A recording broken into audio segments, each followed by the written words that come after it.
Well, good morning, everyone, and welcome to our annual Bodhi Day and Osebo service. I'd like to welcome all of you, and a special welcome to those of you joining us for the first time in person or via Zoom. Hi, everybody out in Zoom. We will begin our service with the ringing of the kancho, and then please follow along as we chant Sambutsuge. You could follow along on the screen in front of you or page 79 in the purple service book.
So now, if the Dharma child would please come up and do.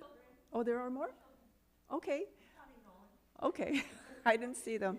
All right, so will the Dharma children please come up and do Oshoko?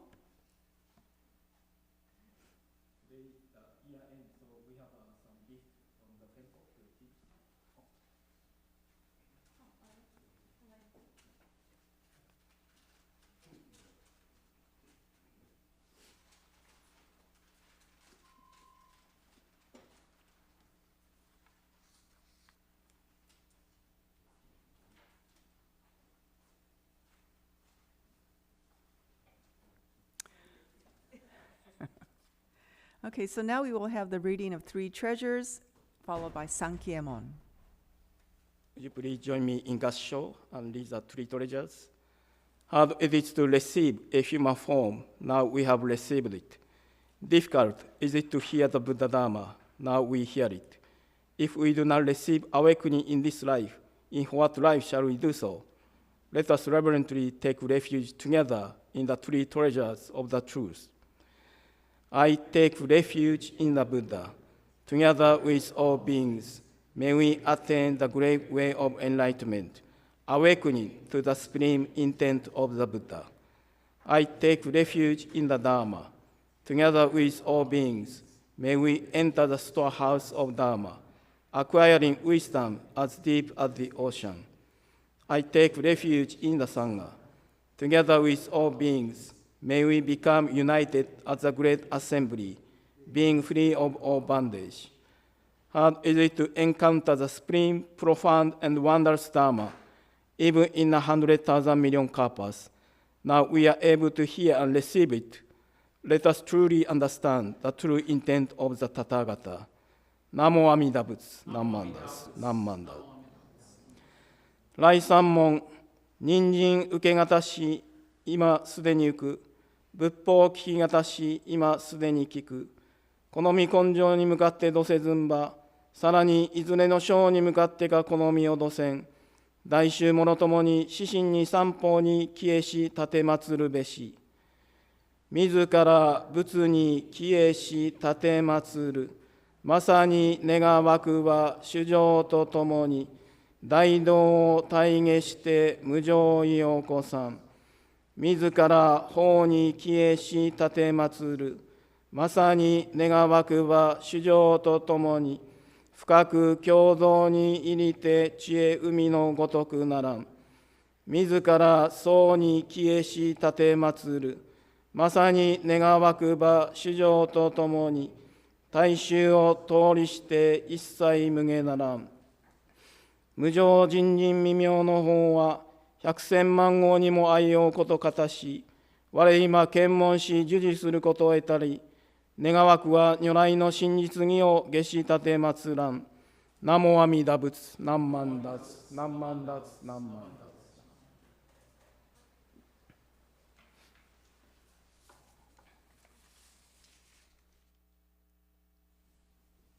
Okay, now I would like to introduce our guest speaker, Reverend John Turner. Reverend Turner and his family first began attending Orange County Buddhist Church in 1999. 2 years later, he joined the Minister's Assistant Program, MAP, and then in 2010, Reverend Turner graduated from the Institute of Buddhist Studies in Berkeley, California, with a master's degree in Buddhist Studies and received Tokudo ordination. In 2012, he was ordained as a Kyoshu minister. After retiring from a 35-year career as a computer programmer, Reverend Turner became a fully ordained Kaikyoshi minister at OCBC in 2017. Quote, "Throughout that time, I studied and practiced Buddhism very diligently. I have also stepped in every pothole, making every mistake one can make in understanding Buddhism. As a result, I think these experiences helped me become a better teacher." Now, Reverend Turner, please, he will now deliver his Dharma message.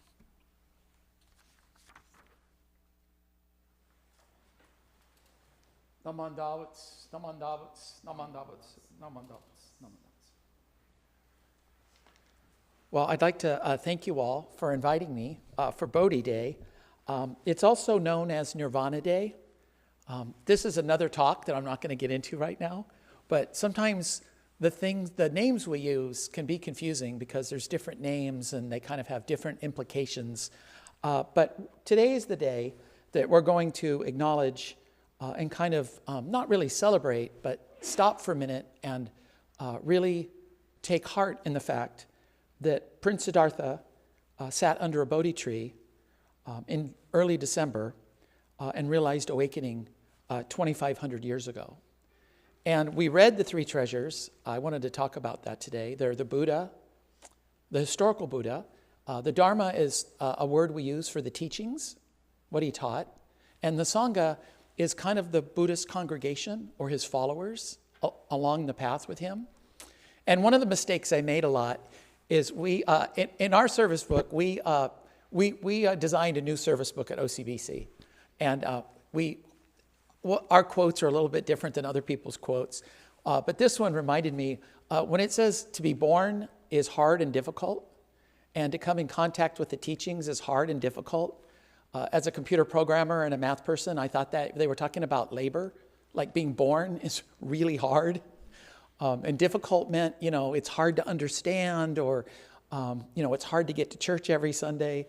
But hard and difficult means rare and wondrous. That it's very rare that we've come in contact with the Buddha and his teachings. I was very lucky, and it was very unusual that I was able to start to go to OCBC. We actually went for the first time in 1997 because my wife had she was working on her master's degree, and she took a class in social diversity. And one of the assignments, like some of our guests here, was to go to something outside your comfort zone, not in your cultural tradition. And we went to the Orange County Buddhist Church. And when I went there, it was for my wife's homework assignment, but it seemed like the festival was running without a hierarchy. I was used to management hierarchies as a programmer. It seemed like it was like a bunch of bees or ants working. Everything was getting done, but I could never really tell who was in charge. And this was kind of a Buddhist thing. If something needs to get done, you do it. And you work as a group. And there's not really a sense of individual accomplishment. That was very interesting. And then we also went into the Hondo, the main chapel. And no one was there, and it was pretty quiet. And all the lights were on, the altar area. The incense were burning. Everything smelled, it smelled like incense. The lights were calming. There was no sound. And I remember looking at the altar and thinking, I wish my life felt the way that looked. And so, to make a long story shorter, I hope, 2 years later, I read a book on Buddhism. And it basically said all the difficulties I was having were my fault. And I thought, this is a terrible way for a religion to get new members. It said everything was me. It was my expectations. And I wanted things to be a certain way. And I was a perfectionist. And when they weren't my way, I was always frustrated. And so that was the moment that I realized I found what I'd been looking for my whole life. I was 30. At that time, I was 38. And I went back on the internet. And this is back when the internet was just a baby. This is a long time ago, before AI. I went back on the internet and I looked for a Buddhist temple, and it said there weren't any in Orange County. There's no Buddhist temples in Orange County. And I thought, that can't be right. I went to one for Hanamatsuri. So I typed in Buddhist church, and because we live in a Western culture, all the Buddhist temples came flying out. And I just picked the first one on the search list, and we went that May in 1999. And on the way there, my young daughter, she was only 5, I told her we were doing something very special and fun, and we were heading north on Beach Boulevard. She thought we were going to Disneyland. And when we turned into the Orange County Buddhist Church, she was very disappointed. She still brings that up, that I owe her a trip to Disneyland. But on the way there, we were going up Beach Boulevard North, and everything looked kind of familiar. And then we had to turn left on Dale Street. And I was like, I know I've heard that name before. What happened was we found the same temple twice. I didn't know it, but we went to Orange County Buddhist Church for the festival, and then I went back in 1999 for service. So that was rare and wonderful. Very unlikely to find the same temple twice. And that's when I began to practice in 1999. So today, I want to talk about Bodhi Day, but I want to relate it to the three treasures that we just read. It's the Buddha, and then the Dharma, and then the Sangha. So the Buddha realizes awakening at 35, sitting under a Bodhi tree early in the morning, facing to the east. So he leaves home at 29, and this sounds kind of harsh to Western ears, but he was a prince, and he had a princess, and he had a son, and he lived in the castle, and he just got up and left his family. And it is a little bit shocking for Western people to hear that. But during the Buddha's time, there was a very strong caste system, and there still is today.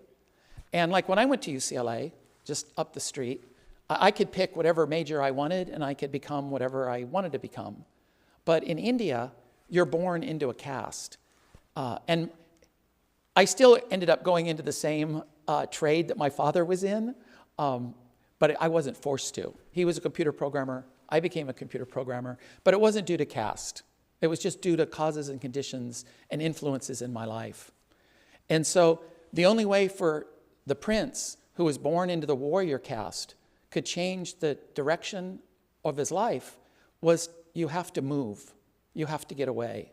And so he leaves the castle. And then one thing they don't explain a lot in the texts is he went out into the forest.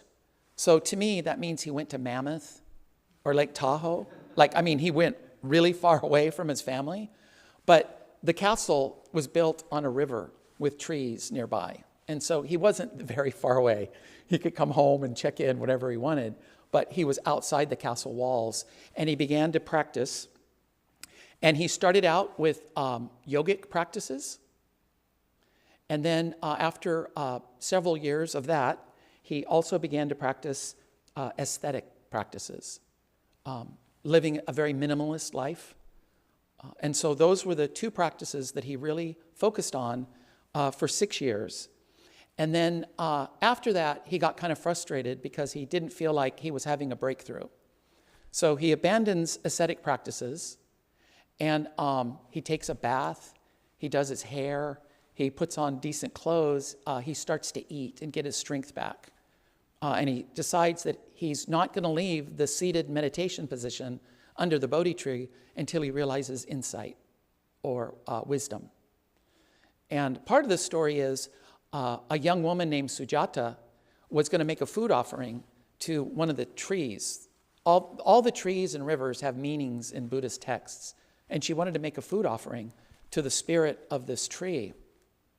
And they make it sound like it was sweetened milk or sweetened rice. I tell the Dharma School kids it's like maybe he was getting like a McDonald's vanilla milkshake. And he's been practicing asceticism. So she sees him there, and she makes this food offering to him. And so that really helps him revive and come back to the land of the living. And this is shocking in the story because he was an ascetic. Sujata was a young, attractive female who was unmarried with food. So those are like 5 things you can never do as an ascetic. So he's kind of blazing his own trail. And he sits under the Bodhi tree, and he finally realizes that everything's impermanent, everything's flowing, and everything's always changing. And he kind of let go of this idea of recreating himself or controlling the way he thinks or the way he acts. And he kind of opens up to this flow of life, of this interdependence. And this is when he realizes insight. So that's the Buddha. Then he had 5 ascetics following him. And when he abandoned asceticism, so did his 5 followers. So they see him walking by after this event under the Bodhi tree, and they can tell that he figured it out. You know, it's like he was glowing. And Buddha is an adjective that means to be awake. And so these 5 followers of his that had abandoned him came running to him and said, "You figured it out. You understand. You've realized insight and wisdom." and he begins to teach the Dharma. He begins to teach orally and verbally to others. And he felt like he kind of had an obligation to do that. He could have just stayed under the tree and lived out his life in peace and isolation, but he felt compelled to share the teachings with others. So these 5 also realize insight and awakening from this first talk. And in Buddhism, there's not really a catechism. You don't have to take a test on your knowledge. It's more of an experience. And so they all had the same experience. And he actually asked them to all go out and begin to share their experience and the path that they traveled with others, to share what they had realized, to share this insight. So this becomes the beginning of the Buddhist Sangha, of the Buddhist community that walks the Buddhist path together. And another thing, when I came to Buddhism, it's Buddha, Dharma, Sangha. And that was the order of importance I approached Buddhism with. I thought the Buddha was the most important thing, and I didn't really pay attention that much to the other 2. And then after time, I began to realize how important the teachings are, and that the Buddha is not a savior, he's a teacher, he's a founder. And so, very important, he's also an exemplar of success.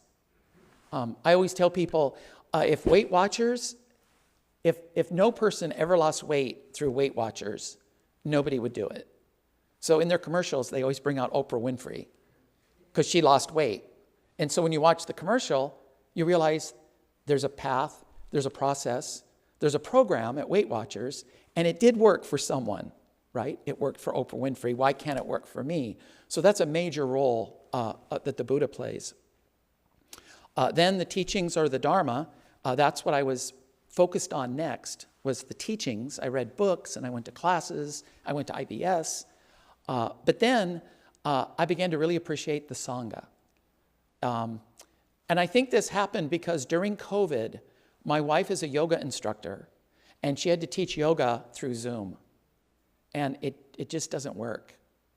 People would answer their phone, their dog would walk by, their kids would come in and ask them, like, Mom, where's the peanut butter and jelly?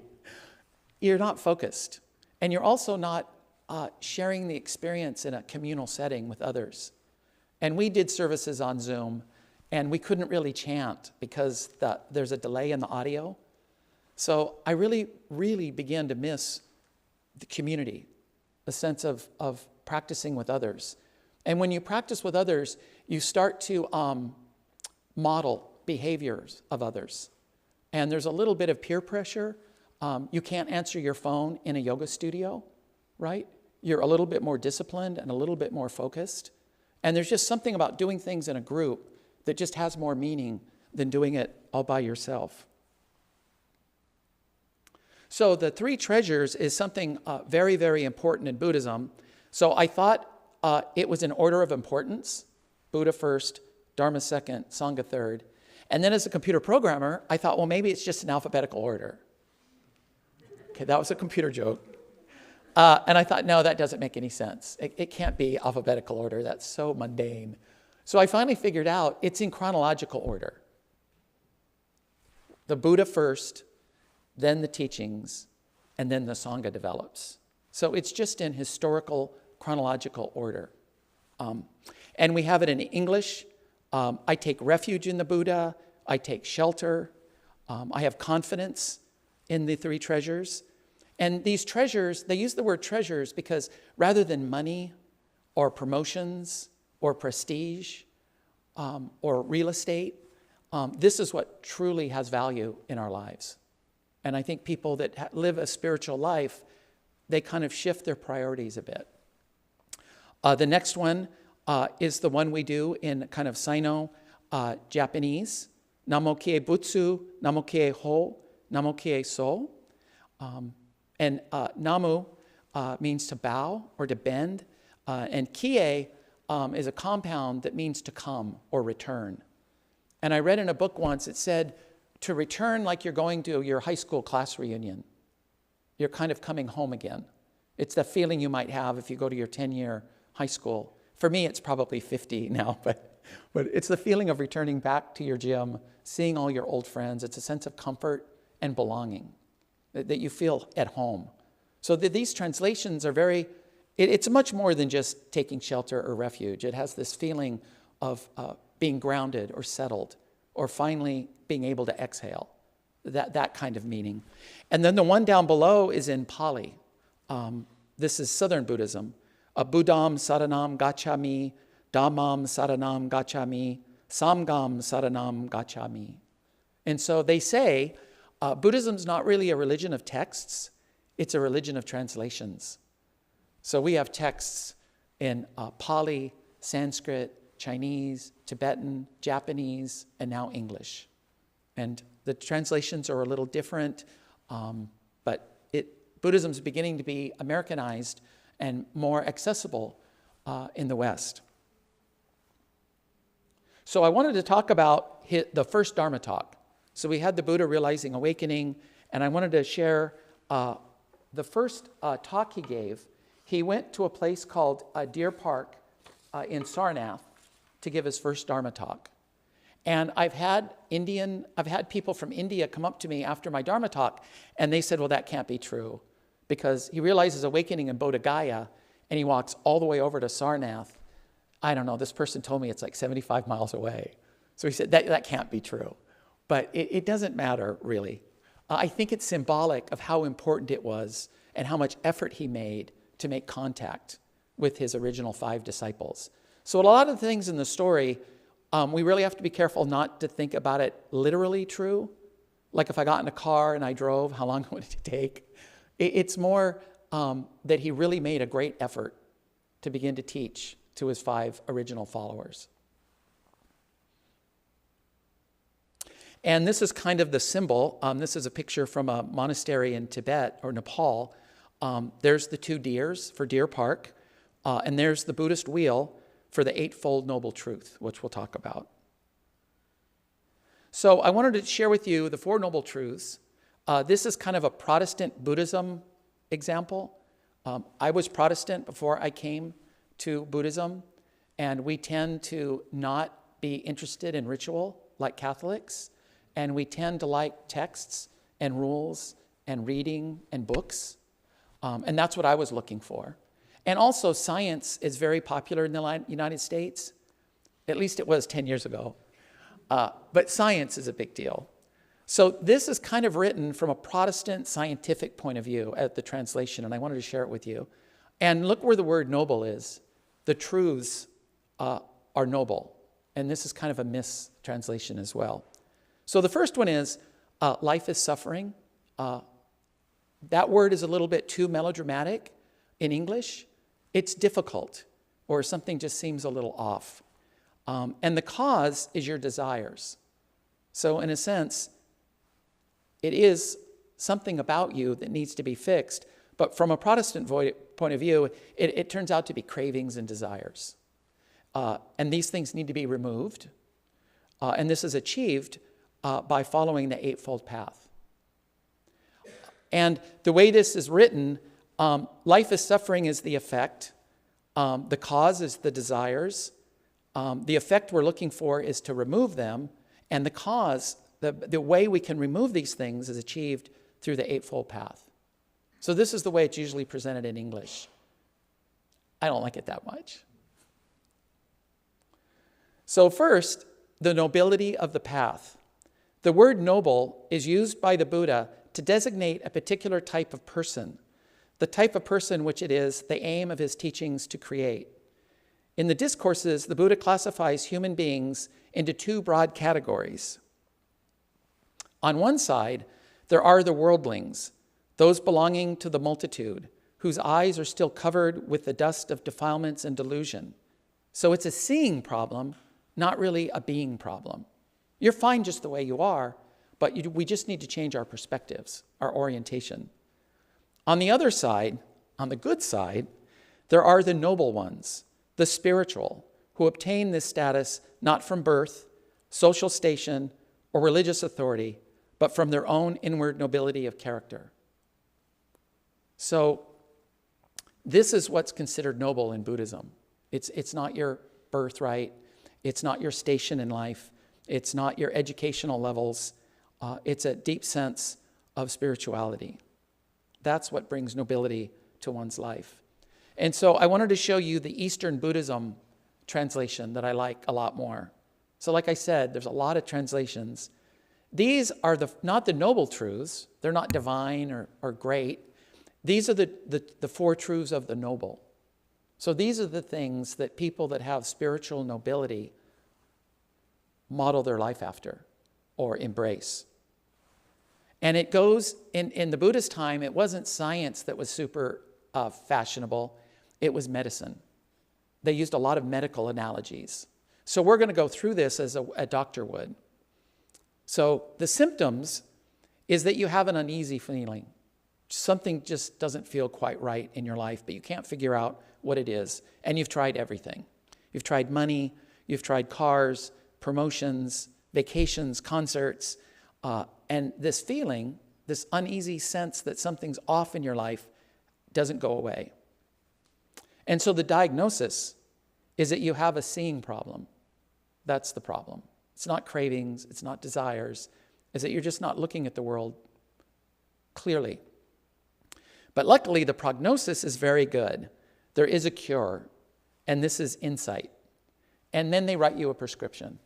You have to just walk the path every day. You have to be engaged in the Buddhist tradition by listening, attending services, reading, practicing, volunteering, and over time, your symptoms will go away and you will be cured. And this literally happened when my kids were young. I don't know why, but they always got earaches and ear infections. And my grandkids never do. So maybe it was me. I don't know. My grandkids are always getting their ears wet and they never have ear infections. My son and daughter always did. And I took my daughter to Emergicare, and it was a PA, a physician's assistant, that helped us. And I heard him under his breath. It seemed like he was pretty new. Under his breath, I heard him say, her ear's red, and it's leaking a little bit of fluid. She has an infection. We should be able to take care of it in a couple days, and I'm going to write her a prescription for amoxicillin. And I almost hugged him. I'm like, that's exactly what the Buddha did. That's exactly what Siddhartha did. So this way of thinking is more in line with the texts.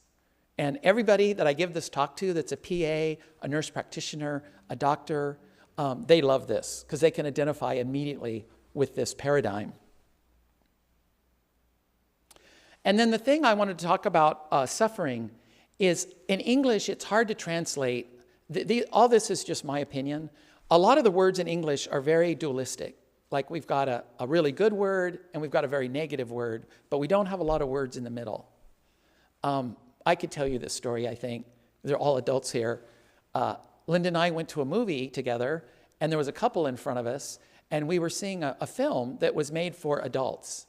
I mean, it wasn't Marvel Comics or anything. It was a drama. It was a serious film. And I said that my wife and I, we really like adult movies. And they thought I meant, racy, but we don't have a word. And also, we don't have a good word between like a girlfriend and a friend. I mean, we just don't have a lot of nuanced words. They tend to be extreme and they're hard to translate. And suffering is one of those words.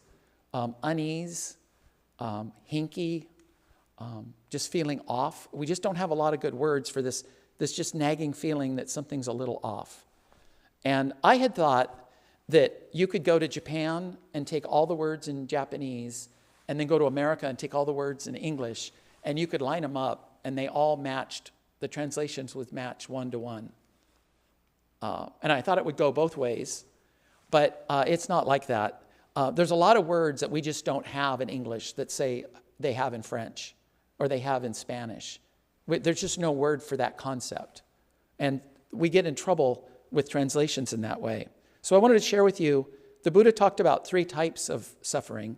One is discomfort, usually physical, so like a stomach ache. Buddhism's not really going to magically get rid of your stomach ache. One time my wife and I were going to go to Carmel, and right before we left, I was barefoot because it was a summer trip, and I kicked the door frame with my foot. And I went into the garage and I fell on top of the hood of my car. I almost wept. It hurt so bad. Buddhism did not help me at all. It did not help. And my foot turned black and blue, and I kind of hopped around Carmel on one foot for the whole vacation. So one is just physical discomfort. Another one is grief, loss of a loved one. It's difficult. It's hard. It hurts when somebody you love or a very good friend leaves us. There's nothing in Buddhism that makes that grief just magically disappear. So what the Buddha focused on more is frustration with life itself. And this is related to 1 and 2. I was very angry, and I thought how dumb I was for kicking the door frame, right? I wanted a different reality. I had expectations. What was I doing? Why wasn't I paying attention? Grief. I don't want people to die. I want them to live longer. And so what Buddhism focuses on, it does help 1 and 2 in the way that it eases our frustration with life. When things don't go the way we want, we don't get as agitated. It's really helpful too, because when things go wrong, you don't feel like a victim. You don't immediately say it's my fault. I don't know if you watch TV, but every time something happens, everybody always says it was my fault. If I had just done this, they wouldn't have gotten in the car, or if I had done this, it wouldn't have happened. It drives me crazy as a Buddhist. It's not your fault. Everything's interconnected. Things happen, and most, or if not all, are beyond our control. And this is called the 2 arrows. The Buddha taught that when we experience something painful, a physical illness, or the news that someone we love has died, or witnessing suffering all around us, it's as if the world has shot an arrow into us, and it hurts. The pain is totally normal, and it's fine to acknowledge it. In fact, it's good to acknowledge it, to let ourselves simply be with the experience of pain. But often, what we then do is shoot a second arrow into ourselves. The second arrow is any thought we use to spin up a story around our pain as a way of resisting simply being with the experience of pain. This can manifest in many different ways. The Buddha teaches that there's another way. The well-instructed disciple of the noble ones, when touched with a feeling of pain, does not sorrow, grieve, or lament, does not beat her chest or become distraught. So we feel one pain, physical, but not mental. Just as if they were to shoot someone with an arrow and right after did not shoot them with another one, so that they would feel the pain of only the first arrow. As they are touched by that painful feeling, they are not resistant. So I found this quote the other day that I really liked, and I wanted to share it with you. It's from a Buddhist scholar from Japan. He says, "We can even say Buddhism is a way that relieves the suffering of people whose hopes are not fulfilled." That's what it aims at. And I don't want to get too into this, but one reason I came to Buddhism is my father died suddenly when I was 33. My best friend committed suicide. And my boss's wife got T-boned, and she broke a rib, and it sliced her aorta. So I had 3 people die, and that really, I was 33, that really knocked me back hard.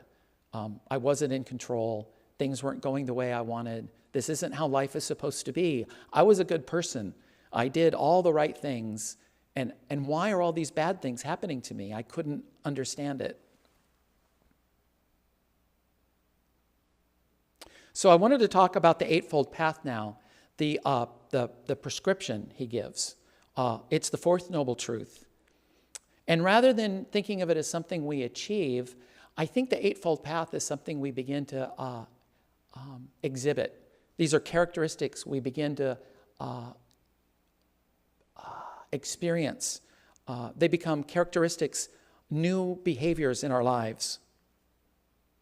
So usually the Eightfold Path is translated in this way. Here's the 8-spoked wheel that we saw earlier with the 2 deers at Deer Park. And it gets translated with the word right everywhere. And the thinking is that they probably did this translation because it gives a nice, orderly translation if you have 8 things with start with the word right. And as a computer programmer or a math person, that really appeals to me. But it's a little bit misleading because it sounds like there's right view versus wrong view. This idea of things being very dualistic again, that you either see things clearly or you see them wrongly. You're either right or you're wrong. And so, but they deal with how we see the world, our intentionality in life, how we speak, the behaviors we have. It also has to do with the jobs that we do. One of the things Buddhism really suggests is we try to find a job that doesn't exploit. And this is another translation that's not great. It's not right effort. It's more enthusiasm and energy. This is the one of the Eightfold Path. This is the one I have nailed. I'm type A. I have tons of energy. I'm very enthusiastic. The others, maybe not so much. Right concentration or meditation, and right mindfulness or awareness.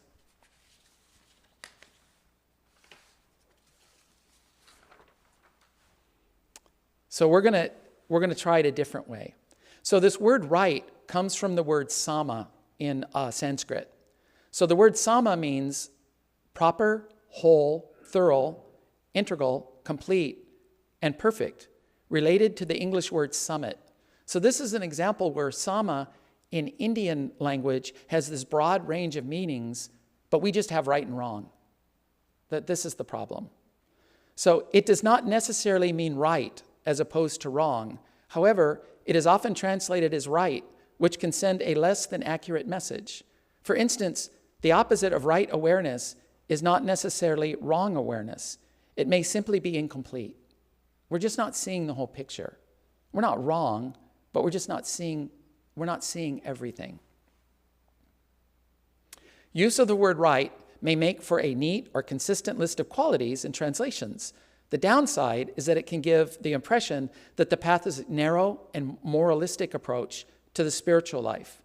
I use, or John Allen uses, a variant interpretations on each one so you consider the depth of meanings. What do these things mean in your life right now? So when you use right everywhere, it's very easy for new people to associate that with the 10 Commandments. It seems like the 8 Buddhist commandments. So I wanted to share this with you. So they're grouped in 3s. The first 2 have to do with wisdom or insight. And so rather than right view, we might call it to see things completely. Right thought, to have your intentions being clear. Right speech would be to speak clearly. Right conduct would be to be peaceful in your actions.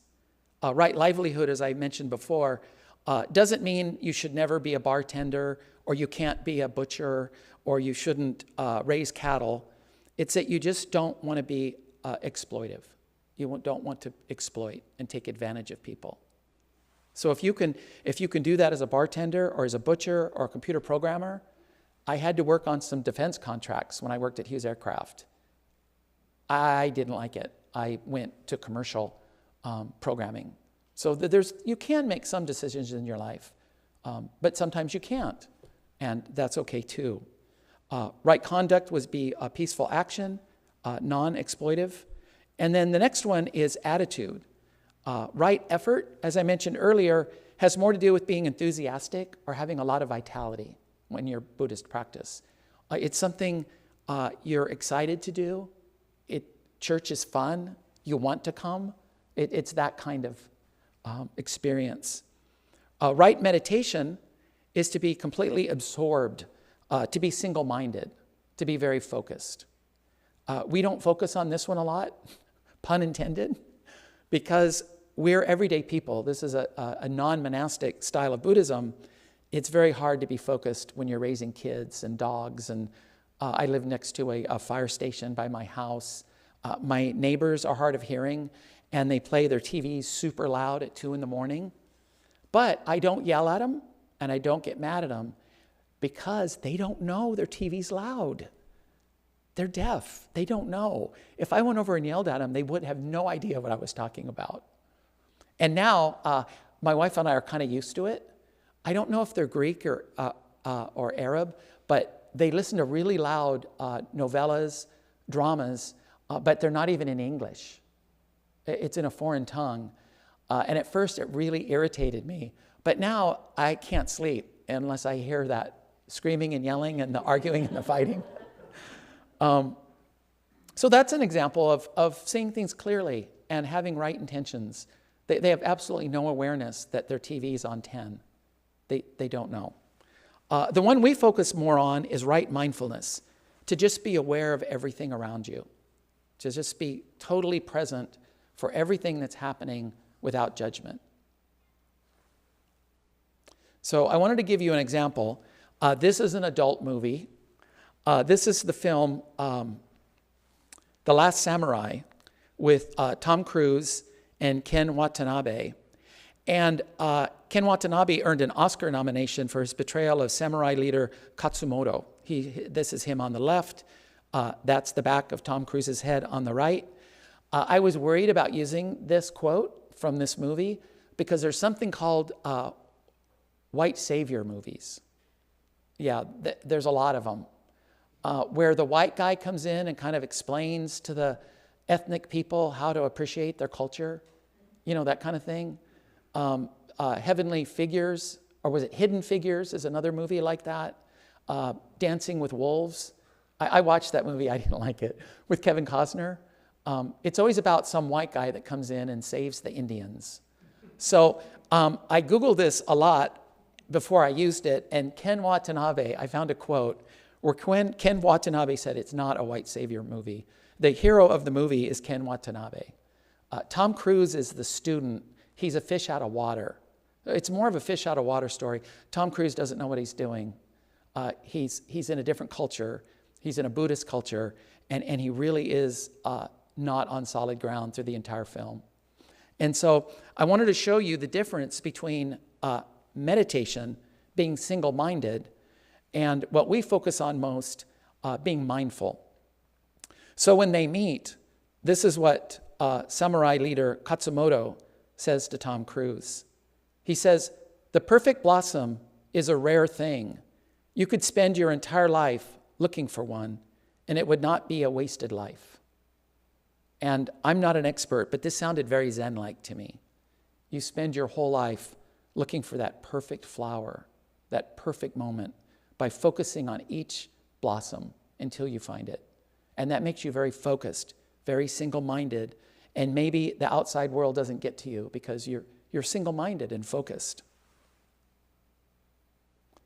So at the end of the film, Katsumoto is killed on the battlefield. This is when the samurai were falling from power. And he dies they said in the Bushido fashion. He sacrifices his life. And as he's dying, he seems to have a vision of cherry blossoms.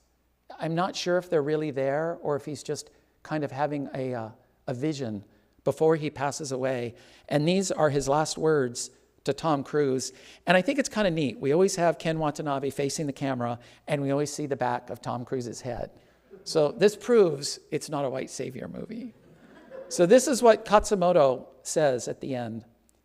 Katsumoto sought the perfect cherry blossom his entire life. It was only at his dying, as he looked up at the cherry blossoms above him, that he said, "Perfect. They are all perfect." So I get goosebumps when I read that. Every cherry blossom was perfect just as it is. Everything was fine just as it was. And this is, I think, really kind of could tie up what Namo Amida Butsu means. Everything that's happening, everything around us, we're embraced by ultimate truth. And all we have to do is have a complete view. We change the way we see the world and appreciate this deep and profound relationship that's our birthright. And it's a little bit like the wave in the ocean. This is my favorite metaphor, and I don't think you can deconstruct it. The wave represents people, humans, living their life, maybe on very shallowly along the top of the ocean. And then we have this deep, profound depth of the ocean. And the wave, there's a relationship between the wave and the ocean. They share an essence. The wave isn't the ocean, but its essence is shared with the ocean itself. And we return to that when we pass. But we can realize that relationship in our everyday lives and in our here and now. And Namo Amida Butsu is a relationship that exists the moment we're born. It's nothing we have to earn. We don't have to change who we are. We don't have to be a different person, as was outlined in that first set of the Four Noble Truths. But it's that second set. We just need insight to appreciate this relationship that's been gifted to us just by merely existing and being born and being alive. And it's invariant, and we return to it when we pass. And so there's kind of two ways to go. You can realize it, as Ken Watanabe does as he's passing away, or you can realize it in the here and now in your everyday life. And it can be a real source of confidence and security, and you can really begin to exhale and accept everything in the ocean as meaningful and perfect just as it is. So I wanted to thank you very much for listening. So again, I think the Eightfold Path is not a bunch of things you have to do to achieve. It's a bunch of qualities that you receive by practicing, by being on the path, by being part of a Sangha. You start to exude these behaviors without effort. Your intentions become more clear. You take a little bit more time before you respond. You slow down. You're more intentional. And I think that's just a natural behaviors that begin to come up as you walk the path. So I wanted to thank you very much. If you could join me in Gasho. Namo Amida Butsu. Namo Amida Butsu. Namanda Butsu. Namanda Butsu. Nam.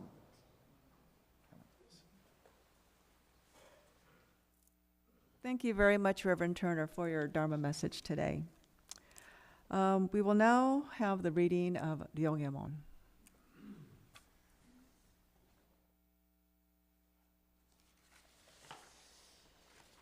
Please join me in reading the Ryogemon by Master Renyo.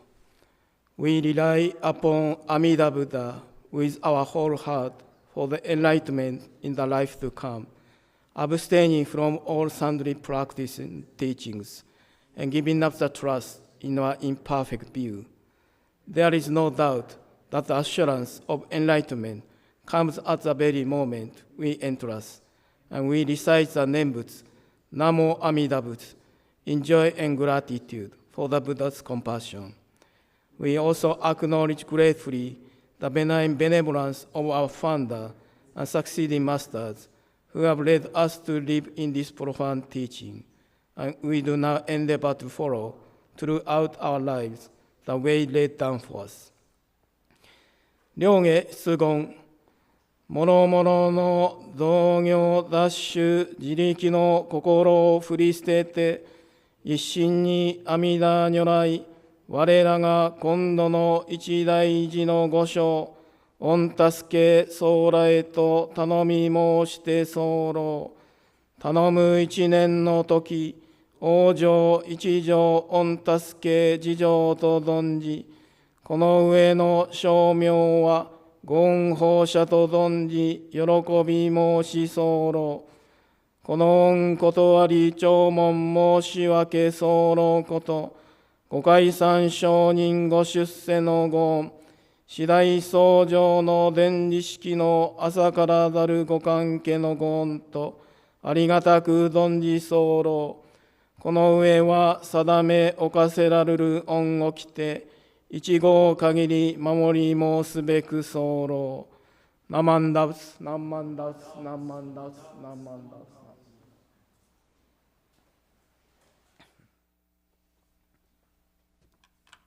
Okay, now we will do the presentation of Osebo, which literally means year-end gift. And this is to show our gratitude and appreciation. So, Sensei, on behalf of the temple, our 80-plus program group, and also Taiko. I'd like to present to Sensei.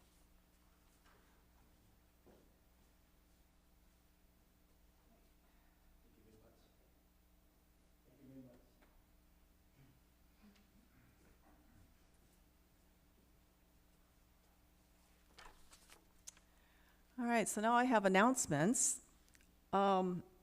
This coming Saturday, on December the 13th, we will have our Mochi Tsuki. And I think Galen's going to put up some photos. Is it up? Okay. So we're going to begin around 8 o'clock. And if you've never participated in this, it's a lot of fun. We have, we make rice, cook the rice, we pound it, we form it into little rice cakes. It's going to be, probably about 3-4 hours to do everything. But it's an experience. So if you've never done this, please join us. Now, it's too late to order. The ordering for the mochi has already passed, but we usually have extras. So if you did not order it, there might be some extras that you could purchase. And they're $5 a pound for the mochi, usually about 8 to 9 pieces in a tray.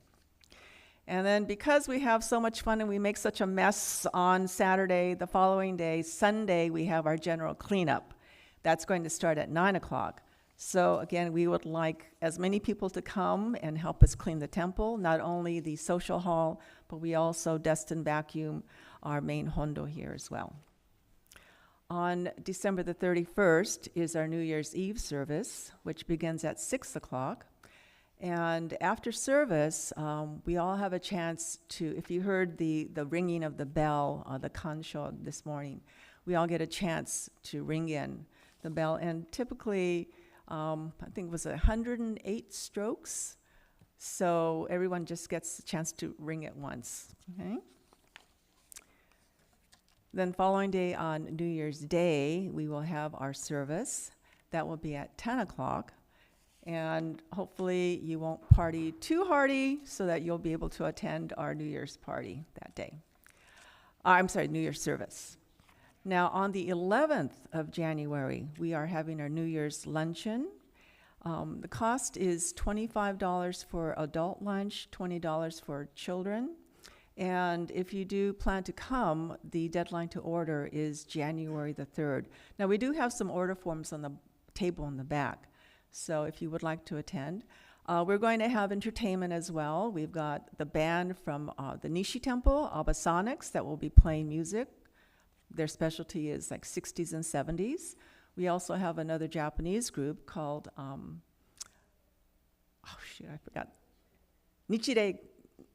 Chikurei-kai. So they play traditional, like folk music. So that's very entertaining.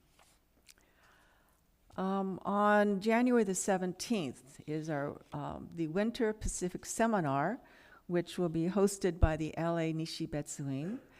The guest speaker on that day is Reverend Maurizio Hondaku Gigonoto, and he's a reverend from the Sao Paulo, Brazil church.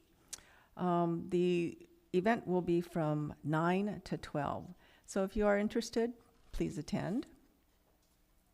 Now here at the temple, every third Friday of the month we have bingo, except this month. So we will start again in January. It starts at 7 o'clock. It's all cash prizes. So the more people that come, the bigger the prize. And we offer snacks, plenty of parking as well. And that's held in our social hall. Now the temple, we have several items that we sell. The first is a temple t-shirt, and it's got our logo in the back. And then the front, very simple, just WLABT, which stands for West LA Buddhist Temple. So we have it in two styles, V-neck or crew neck, and they're $20 each. And then we also have our temple happi. And normally we wear this when we have our obon or our festival in July. Also, it's got the same logo in the back, and then in the front in Japanese, it'll say the West LA Temple.